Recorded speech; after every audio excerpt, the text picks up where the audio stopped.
What is up, guys? I'm George Masi. So last night, 90 Day Fiance Happily Ever After Season 7, Episode 17 has aired. Now, this is the finale episode.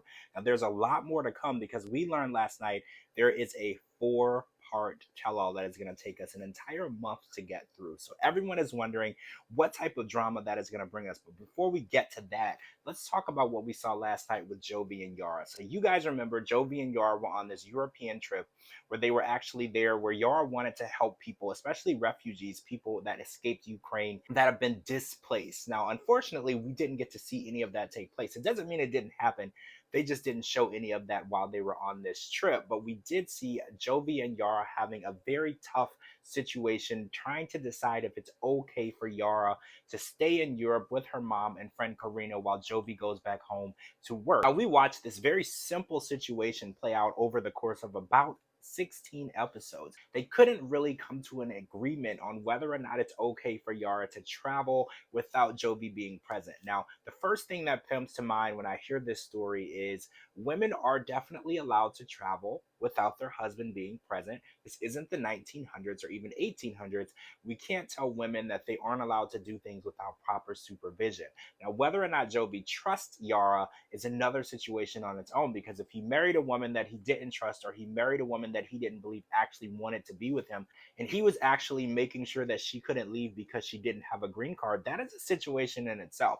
He did make the statement that I knew deep down that if you were to get a green card, I wouldn't really be sure you would ever want to stay with me. And why would you marry someone if you knew deep down that there is a possibility when they had the opportunity to leave, they would leave? And all of his suggestions seemed even more off the wall. He said, oh, well, we should have another baby. That way, if you have more kids, you won't have time to want to travel.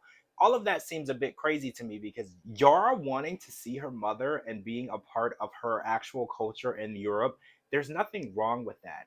And keeping someone somewhere that they don't want to be isn't fair. And a marriage doesn't mean because you're married, you can now tell this woman what she can and can't do, where she can live, where she can travel. Whatever she's doing, you have to supervise. So what I really want to understand is why Jovi feels insecure to the point where he feels that he can't keep Yara without her being forced to stay with him. At the end of the episode of the finale, we did see that Jovi did compromise, and he says, I'm letting you stay in Europe. And I think that statement is what hit me the most, because he's not letting her do anything. Yara is an adult and she's able to make her own decisions. And in his mind, he's giving her permission to do something that he doesn't really have the power to say she can or can't do. Because in actuality, Yara is from that area and she has spent a lot of time there. She speaks the language and she can spend time with her mom while Jovi is absent for that month. He said 3 to 4 weeks, but we know at one point Jovi was stuck overseas working for up to 4 months, leaving Yara completely alone.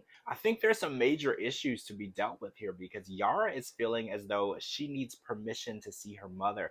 Why can't you trust Yara to go and see her mother? And this was the first time that Yara's mother, Olga, had seen Mila and even met Mila. So why not extend the trip? Why should Yara have to go back home and sit in an apartment alone with no help, no support, no family, when she could stay there and let Olga get to know her granddaughter even better in this trip? All right, guys, so I'm really excited for the four-part tell-all series. This is a new thing that TLC is doing with the show. We are not used to this much tell-all footage. This is an all-access footage situation. We're really excited to see exactly what's going down, and we're actually watching the cast members interact together. Now, as you know, after each tell-all, all the cast members do normally go out together and eat and drink and have a good time, but we don't actually get cameras following them to see that. This time they're mic'd up, they're having conversations. They think they're off the record conversations, but we are watching these conversations take place, and we're watching the cast members kind of hash it out with each other. And we even watched Jovi mention to Andre that maybe he might be the common denominator and he might be the problem, which does not seem to go well with Andre. Andre has never ever felt that he has ever done anything wrong. And I actually applaud Jovi for actually telling him that, because somebody needs to tell him that, because Libby is definitely not going to be the one to do that. All right, guys, I'm George Masi. Make sure to follow me on all social media platforms at George Masi and at georgemasi.com for all your 90 Day Fiance news, interviews, and updates.